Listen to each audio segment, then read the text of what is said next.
Hello, everyone, and welcome to Co-Creation Station. This is the podcast where we talk about the law of attraction, the art of allowing, spiritual magic, the mind-body-spirit connection, and how to best enjoy this mystical, miraculous, mysterious, crazy, sometimes confounding, but always incredible journey we call life. My name is Collin. I'm located in beautiful, sunny North Hollywood, California. My name is Stephanie Orlina. I am a transformational life coach, and I am in San Diego, California. We want to thank you so much for listening or watching, however you're enjoying this episode. We just want to tell you up front, we do often mention Abraham Hicks and Esther Hicks on the podcast. If you're not familiar with those names, Esther is a speaker and author who channels Abraham. Abraham is described as a group of entities from beyond our physical world who share their wisdom by speaking through Esther at workshops and speaking opportunities around the world. You can find more out about Abraham and Esther. You can search on YouTube. You can search on your web browser. You can also go to their website, abraham-hicks.com, for more information. Each week we start our discussion here from a different jumping off point. And as usual, our jumping off point started in our friend time, which we do right on Zoom right before the episode. And I was telling Stephanie, you had mentioned that I hadn't pulled a oracle or tarot card for us to sort of base the episode around. Yeah. In a while, so we decided to do that. And when I went over to my giant table of that is filled with many tarot decks and oracle card decks, I found this one. The one I was drawn to is called "The Answer Is Simple." It's a set of oracle cards. For the audio folks, I'm showing the book here on the screen. It's a beautiful book. Has a little beautiful picture of a sky with a dove and some sort of beautiful white flower and butterflies and everything. But it's called The Answer Is Simple, and it's by Sonia Choquette, who has written a lot of pretty top-selling books. She's written Diary of a Psychic, Ask Your Guides, and Trust Your Vibes. Oh, I like that. Trust your vibes. Yeah, and she's also created a bunch of different oracle card decks of which this is one. And I was telling Stephanie that it drove me a little crazy at the beginning because it lives up to the title, which is The Answer Is Simple. And quite often when I have a complicated problem, I'm convinced that the answer must also be complicated. And the fact that anyone thinks that they can simplify it down for me is aggravating. But um, this deck has actually helped me a great deal. And quite often the answer is simple and a lot simpler than I think. But when I pulled the card, which I did right before we started recording, I just started to laugh because they're all written like this. They're all just like very simple things. This card it's called Stick With It. Oh, I like that. And it's again for the audio listeners here, the visual on the card is it's sort of an extended tip of a very tall pine tree, and the person is just climbing the pine tree all the way up into the sky. And it looks like a very long journey, but there's a very wonderful goal at the top. And let me see what it says here. It says card number 44, Stick With It. I mean, the funny thing about this deck is like that really, like sometimes when you have a question in your life or whatever, you just pull the card and you're like, oh, okay. You don't need to read the description. It's right? Like, oh, stick with it, you know. So I think because of on our Spotify, Anchor changed to Spotify bought Anchor. And yes. I think now people can go in there and make a remark, like, so does that, for any of our listeners, does that pretty much answer a question? I'd love to know. That would be cool if somebody's like driving in their car, on this Monday morning when it goes live, and they're just like, man, I really hope they talk about something that helps me figure out what I should do about fill in the blank. It's like, stick with it. And you're like, oh, I can just turn the podcast off. That's pretty funny. Okay. So here's what it says in the book. And again, this is Sonia Choquette's writing here. As you wake up your spirit and begin to live in the higher frequency of love, the ego becomes confused and wants to resist. This new energy displaces the ego's power and renders it impotent. So it tries to reverse or arrest the changes. Be aware of your ego's resistance and stay true to your spirit anyway. Ignore the inner ego dialogue that suggests you're wasting your time and thus tries to discourage your efforts. Changing your vibration to a higher level and being able to consistently hold it takes patience, practice, and discipline. Stick with your determination to live your spirit.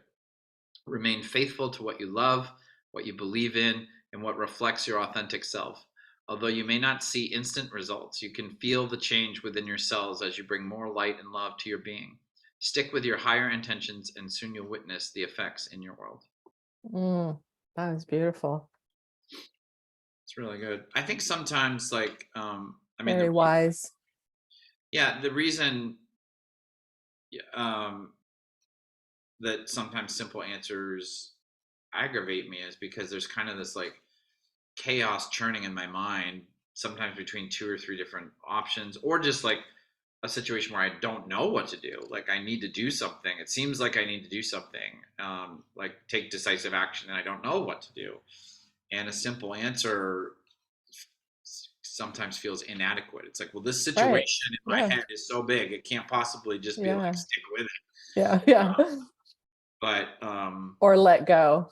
That was something yeah, that we were talking about in friend time. Someone had these, yeah, all of these, was telling me a story, and they had all of these issues, and they went to some mentors and was just like, what do I do? And they're like, I don't know, have the answers, but why don't you just let go and let God? And they were like, ah.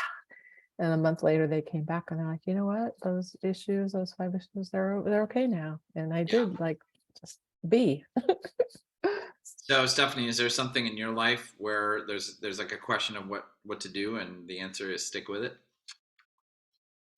um it wasn't really so much a question of what to do. I met with some advisors yesterday morning, and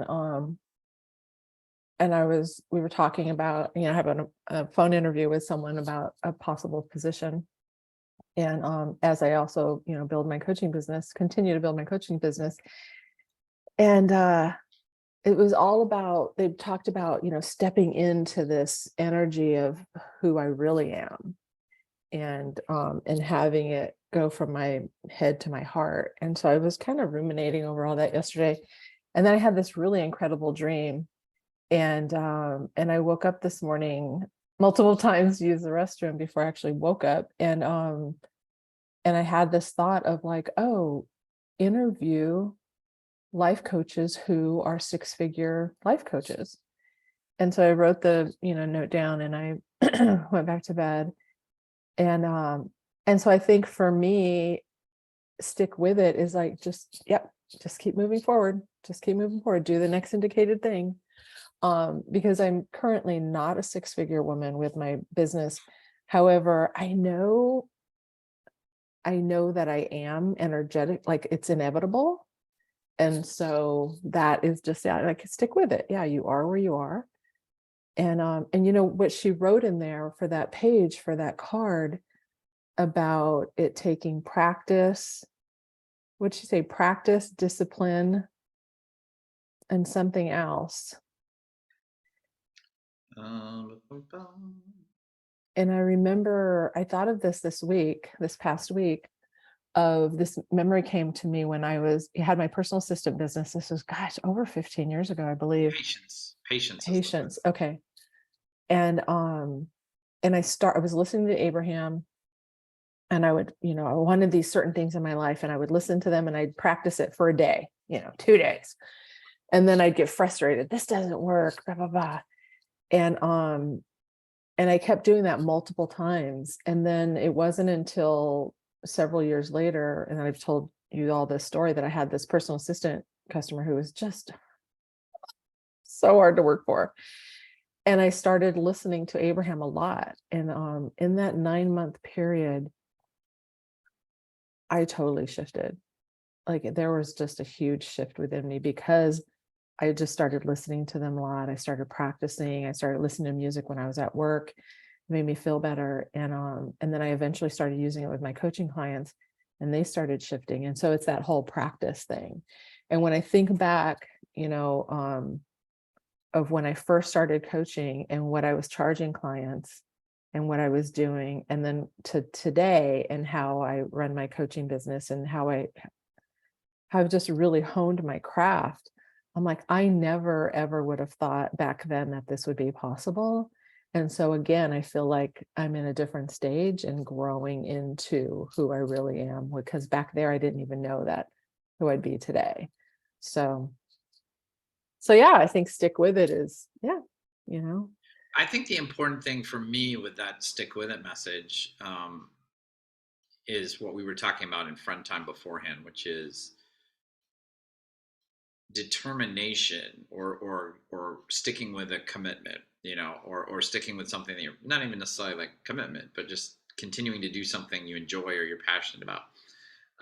The important thing is if you have a goal, or you're trying to get somewhere as a result of that activity or whatever, is to keep your vibration high, and to keep yourself in a fairly good positive emotional state as much as possible while you're sticking with it, while you're continuing to do the thing. Because I've Mm-hmm. had times in my life where I've been determined and I've stuck with something, but I've got a negative vibration going about it. Yeah, I'm in yeah. resistance the entire time. That Like, doesn't feel fun at I'm all. gonna, because we have all these ways of which we think we can control the universe without, all by ourselves, with our will, without the law of attraction, without the universe helping. And that's one of the cultural myths, I think. Well, if you just bear down and you just hammer the nail every day, and hammer it harder every day, then you'll get what you want. And And for some people that works, right? I think that for some people that has worked for them, but there's a big, I feel like there's a big price. I still think with people that it works for, they have the belief that it will work, but it's possible to like hammer the nail every day because you've been told to, but not believe that it will work, Oh, absolutely. and still Absolutely. be in resistance of like, well, I should have reached my goal by now. I've hit enough nails, And Yeah. so you're doing the action that's sort of prescribed, but you don't have the belief underneath. And I Or think for then me, you quit, then they quit. I've quit, yeah, before I get to that point. I right, love that image I've seen on social media where the guy's in the mine and he's, got the yeah, pick, and there's two different ones, and there's one where yeah, he gives up and walks away, and the diamonds are like, he's got this much more to pitch away at, and he'd yeah. come across all these diamonds. And then the other one is like he keeps pitching, and he's going to catch it and like get it But to all. a certain extent, yeah, I love that. I love that image too. I think it's really powerful. But to a certain extent, Gary V has this Gary Vaynerchuk, who's a online, kind of media guru, I guess, talks a lot about how to do social media and stuff like that. He has this great drawing that he put up one time that I saved and I look at a lot, which is just like how we're told success is, and it's somebody running, they've obviously run a long way and they're crossing a finish line, and the medal or the trophy's waiting for them. There's people cheering. Yeah. And then there's another panel that says how success actually works. And it's just this guy walking, happily whistling, and there's no finish line or whatever. And there's just an infinity symbol above his head, just like, this is it, just like keep Mhm. walking happily. And Wow. yeah, I've always gotten a lot out of that, because I think we get, and it's not that there aren't finish lines in life. It's not that there aren't trophies. There are, but if you're living for the trophy the entire time, you're living for a small percentage of what our lives actually are. The trophy moments exist, and they're important and they're enjoyable, but they're fleeting. They're brief. Most of our lives is the working towards the trophy. So if Yeah. you can find a place where you're happy just doing what you're doing, and you're in a high vibration, you're in a good emotional state, just every day getting up and doing what you do, you'll get the trophies, but you'll also be happy along the way. The problem is if you're in a negative vibration on your way to the trophy, two problems there. One is your negative vibration is going to hurt your efforts to get the actual trophy. And Well, slow it secondly, down. It slows it down for yeah, sure. space it, yeah, And you're not push enjoying it the away. journey at all. And you're miserable 99% of the time before you get, even if you get the trophy, when you get there, 99% of the time you're miserable on your way. So I think the stick with it thing for me is like, it is really important, because sometimes I can get very discouraged, again, because it looks like, what I want or desire or I'm working towards or whatever hasn't shown up yet. Yeah. So I think stick with it is very powerful, but it's also like, just, I was thinking about this recently. Like, I have some goals with my Dungeons and Dragons hobby, I guess. And sometimes I get into this kind of mental funk about like they're not manifesting fast enough. But the other day I was thinking, but the goal is to be happy. Mm, Like I want to do, you've mentioned that you've quoted Abraham about this many times. That's helped me a lot. It's like, yeah, those things are really great, but the goal is for me to feel good. And I can play D&D today, where I'm at today, and be happy. So like don't miss that because you're trying to get this other goal because it's the same goal. yeah, Like the same yeah. goal is to feel good about myself, feel happy, feel some sort of accomplishment, but I can do that today. And if I can enjoy today, number one, it's the reverse of that, miserable till the trophy thing. I mean, number one, today I'm going to be happy even though the trophy isn't there, Isn't that and I'm cool going to though? be closer to getting the trophy if I'm happy. Yeah. Isn't that cool that we can feel good now? Like I can feel Yeah. good now on my way to wherever I'm wanting to go or be. And it's kind of like what you were talking about in friend time about being more vibration based. Would you say emotion based? And what is it? Be more Vibration based. Yeah. Vibration emotion based and based, emotion based vibration based. or feelings based. Um, yeah. And it's not that we don't take action, but that I love inspired action because then it's like easy peasy. Like, of course I want to do that. Oh my gosh, that sounds great. And I remember this was probably a couple of years ago where I needed to make a phone call to someone about business. And I was like, oh, I was dreading it. I'm like, no, I don't want to do it. And so of course, I procrastinated and I went about my morning. And I think I was dancing in my kitchen, feeling great. And then it was like, oh my God, I'm gonna make that phone call now. And I made it. It took like 30 seconds. I mean, it was so easy. And I had no resistance at all. I actually wanted to do it. I was inspired to do it. And I remember and it wasn't that big of a deal. And I remember when I was done, I was like, whoa, I was shocked because I was not gonna, I was like, I probably would not have made that call, but because I got in the vortex and not even thinking, oh, let me get in the vortex and then I'll feel better and I'll make that call. It was just like, no, I'm gonna go over here and do this thing. And dancing always gets me in the vortex. And then it was like that making, taking that action came to mind. I was like, oh yeah, I'm gonna do that. This plays into something. Hopefully, this won't get too dense, but this plays into something that I heard this thing and it started me thinking this week about success. And, for a while, I've been aware and understanding and trying to work on the fact that I know that I had my definition of success was off in the sense that my definition of success up until several years ago was getting things, that's the success. And now what I try to view what success really is for me is like, am I treating people well, am I enjoying my life, am I acting with integrity, those sorts of things. That feels like success. But I heard this thing that sort of triggered this whole other road about success thinking about it.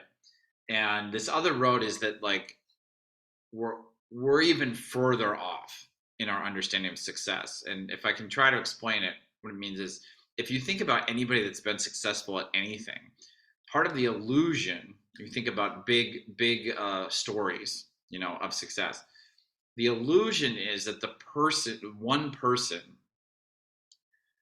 in most cases, worked really hard, got really good at something, put their talent and skill and power, whatever they accumulated along the way, into effect, and they kind of achieved the success with that, right? And so if you think about, a team winning the Super Bowl or the World Series or something like that, it's like, well, the team was really talented, they worked really hard, they overcame adversity, they used their skill and talent, and they succeeded in winning. And basically, this other theory is that is total bullshit. That there is no success in that sense. Because if you think about it, any team that and I'm just going to stick with sports for a moment, but you can go all kinds of places with this. Any team that wins like the championship, the other team has to make some mistakes. Like if the other team doesn't make mistakes and they do everything right, then they win. So the team that actually wins only wins if they do a lot of good things, but also the other team fails in certain ways. So there's no way that the team that wins can take 100% of the credit. because they had to have the other team. And you could argue like, well, they played so well, they made the other team make mistakes. And it's like, well, but you could probably find at some point in the game where somebody made a goofy mistake that was not the fault of the great team, and that helped the team get the championship. So, and this started to really like mess with me in a good way, because it's like, I think it takes the pressure off even more, because we feel like we have to strive, like I'll borrow your current example, and you can cut me off anytime if you want. But like, if I was you and I wanted to make $100,000 or more as a life coach, like my vision would be me, even in the context of the conversation you and I are having right now. Okay, stay in a good vibrational state as often as I can, find out what the action steps are. From that, try as much as I can to take the action steps in a good feeling place, and then I will become a life coach. And this alternate theory says that's bullshit. No way, can't happen. What's going to happen is you should do those things. You should get in a vibration. You should find out what the action steps are in that vibration as much as you can. You should try to take those actions in a good vibration. And then a bunch of shit you have no control over is going to help you get there. Like, a bunch of people are going to do stuff that you have nothing to do with. And you're actually going to fail a bunch of times. Like, you failing a lot is really important to you getting to that. And that is not what we think. What we think is like, oh, we have to be successful as often as possible. They don't talk about that. I think of the Colonel, Kentucky Fried Chicken. Yeah. I remember reading, I think it was in Jack Canfield's book or someone like that, where he talked about, he got like, I don't remember, let's say it was 100. I think it was more than 100. It was probably 500 no's, because he had this recipe, and he was in his 60s, I think. He was an older gentleman, and he came up with this idea and this business plan, and he got all these no's, and then finally he got a yes. So he failed a shit ton. Like even me, I get 5 no's. I'm like, okay, I'm gonna go like somewhere else. Forget it. I'm not doing this. But to have the tenacity and probably he was just so determined. Like, who knows? We'd have to talk to him to find out. Yeah. But he failed a ton. And now that you're bringing it up, I've actually, when people talk about it, many of them are really honest, and they're like, I actually want to fail because I learned from the failures. But, out of 100, I win like maybe twice. Yep. And fail like, 98 other times. And so there is a lot of failure. Yeah. In the success. And that's the thing, like, but we don't talk about, we hardly ever hear that. And like you said, my head does not say that. And also we reframe it. I mean, I think it's real. I'm super glad you brought up the Colonel Sanders story, because that's one of the ones people may not be familiar with it. But in my, I've read a lot of books about how to be successful and, personal development and, how to hustle and get ahead and all those sorts of things, on the way to me basically finding, the secret and Abraham as a much better way to live. But the Colonel Sanders story gets brought up a lot, and it gets in those sorts of books and lectures and stuff, and it gets framed. His failures get framed as successes. Like they'll say it kind of like you did, like, oh, he had to fail a bunch of times, but that's why he was successful. And they reframe it as like, oh, him failing was like, it almost makes it sound like it was a conscious choice, for him to like, I'm going to fail a bunch of times so I can succeed. But the reality is his life in the moment, if we really go back in history, and let's go to his like 33rd failure. Yeah. His life is a mess. His life is a mess. Mm-hmm. He probably has lost most confidence, if not all, in himself. His friends and family are telling him, what the fuck are you doing? Give it up. Like, give it up. You failed 33 times. Like, what the hell?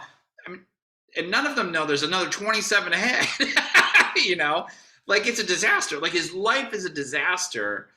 And it's not the like, oh, but he was determined. It's like, well, I think it's more like, I think it was a vision within him. Like, there was something within him that knew.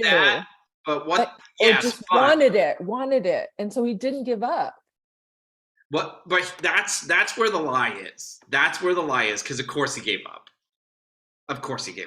He must have given up like 3 times. Well, no, what I mean is, because I was going to say this, it reminds me of, in all those times that I gave the story about listening to Abraham and then going, but then I'd always come back to it. Mm. And I realized it's like, oh, Steph, you fell down 7. It's like fall down 7, but get up 8. Because then I don't I understand what you're fail. saying. I understand what you're saying, but I'm actually trying to frame something different here, which is that in the story of Colonel Sanders, what gets edited out, because the story is that he kept failing, and as you say, and I'm not saying how you're framing it is untrue, but I'm just saying it's inaccurate in terms of painting the whole picture. Because yes, of course, he must have really believed in it to do it 100 times or whatever it was, of course. But what we're not seeing in that story is, I would bet all the money I have in the world that there was at least 1 week in that period where he may not have told anyone, but he had completely given up. He had decided he had given up. Oh yeah. Oh, I'm not saying that he didn't, because Right. even So, me, I'm but just like that's many times that I was like, fuck it, I'm but out of that's here. the part of the story that gets edited out. Like and I think that's the thing where it's like, not just because my guess would also be that at the end of that week, something happened that he had no control over and gave him the like spark to Yeah. restart the process. And Right. that's Yeah. what I think we miss, is because even when we tell the story of Colonel Sanders, if we edit out the doubt and we edit out that he was human and we edit out that he probably quit a bunch of times and then restarted, Right. Yeah. you set Colonel Sanders up as this superhuman, so dedicated to his passion that he never considered. No, and that's not what I think of either. I just think of like, wow, yeah, that's a fucking hard road to, like, let's say But he that got is how the 500 story gets. no's. I'm just saying that is how the personal development gurus tell that story. Is like Right. that he Yeah. was so Yeah. singularly, and you have to become so singularly dedicated to your goal that No. you won't let Yeah. anything stop No, you. that's And the not thing is, real. yeah, Yeah. the real stories are that people get stopped all the time. Yeah. And Yeah. what you got to realize is it's not your inner determination that's going to save you.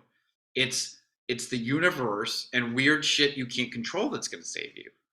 Like Well, it you goes just back it goes back to that whole thing of, in the moment we desire it, it's in the vortex.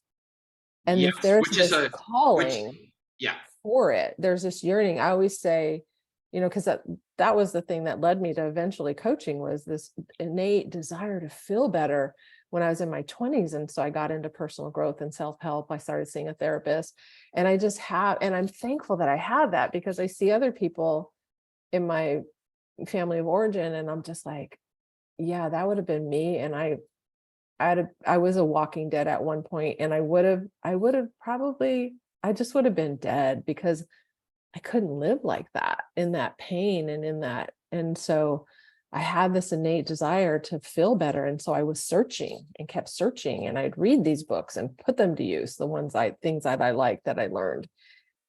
And then eventually, after a couple of decades, I was like, I don't know how I can do what I can do with this. And then eventually I discovered coaching. I was like, oh my God, this is, I can do this. But yeah, there were a lot of fails, a lot of giving up. But then something kept drawing me, something within me kept drawing me back to it. And I think is that whole inner being is like, it's there, it exists. And it keeps calling. yeah. But I think it's really important to understand that it's not merely our own actions to keep going that get us there. There's also things along the way that there's no way we can tell what they are. There's no way we can tell when they're going to happen. There's no way we Oh can yeah. like that's the thing. I think of this Super Bowl. I know a lot of people hate the Patriots, and I totally understand. But Kelly and I are diehard Patriots fans because of where we grew up and where she still lives. And there was this one Super Bowl where, the Seattle Seahawks, and my apologies to any Seattle Seahawks fans that are listening, because this will be a painful moment for them. But they were behind, but they were about to beat the Patriots. They were about to score a touchdown. They were on like the 3-yard line or something. And there was only 10 seconds left. So once the Seahawks scored that touchdown, very low chance the Patriots could have done anything about it. Everyone around the world was like, oh, this is inevitable. The Seahawks are going to win, and there's no way the Patriots can come back. And literally you see Tom Brady's face. Tom Brady is one of the most, there's a chance when there's no chance in hell kind of guys. And even he's looking like very uncharacteristically like, this might be the end. Like this might be over. And everybody thought they were going to run the ball, and instead they decided to throw a pass. And somehow a Patriots defender caught the pass. But I mean, if you look at the film, it's one of the weirdest things, because it's like the Seahawks receiver is about to catch the ball, and it's literally like the Patriots guy just like comes in out of nowhere and literally at the last moment, puts his hands in front of the other guy's hands. And then the game is over the other way, and the time is up, and the Seattle can't do anything about it. And I always think, like, Malcolm Butler, who's the Patriot who caught that interception, like, yes, he did a good thing, but most people believe that if the Seahawks had run the ball, they would have scored. So the Patriots didn't win that alone. Most people agree the Seahawks made a tremendous mistake. And so I think that, and no Patriot could have thought, 3 seconds before it happened, how that, like, everybody was like, this is over. The Patriots are going to lose. Yeah. It sucks, but we'll have to accept it. And then that thing that nobody could predict happened. And so it's not that the Patriots were very talented. They worked very hard. They won a lot of games all season long. They played really good through that game. They had their bad moments like everybody. But there's that element of, like, even as dedicated and committed and stick with it and all that, the final granting of their desire basically came from beyond their control. Yeah. And that's the thing that we don't like to talk about, is like, it's not just us. There's an element of co-creating with the universe. You're right. That is never really brought up. That's never really brought up. So good talk. And so it is a self-reliance thing. I hear what you're saying now. Yeah. I get it. Yeah. Like it's even possible to frame the art of allowing with, like, well, if you do the art of allowing really, really well, you will, on your own, work with the universe, whatever, get your thing. And it's like, nope, it's never just us. There's always this thing bigger than us. We have a whole, I always say, a whole crew. And sometimes I don't even think of it as that big. There's not even just my inner being, higher self, and, God, spirit, divine, whatever you think of. But there is like a ton of other energy on the other side that is just cheering me on, guiding me. I'm always wondering, like, where did that thought come from? Did it come from my inner being or something else? Yeah. But yeah. Well, I think that's, for me, I think what's true for me is that I can trust that. Yeah. But it's really hard for me to do it. It's really hard for me to trust this, like, amorphous, weird element. We're sort of out of time for this episode, but I was telling you about a thing that happened to me last weekend where it's we need to, let's just pick it up in the next episode. All right. Well, stay tuned next week for the continuation of our discussion here. All right.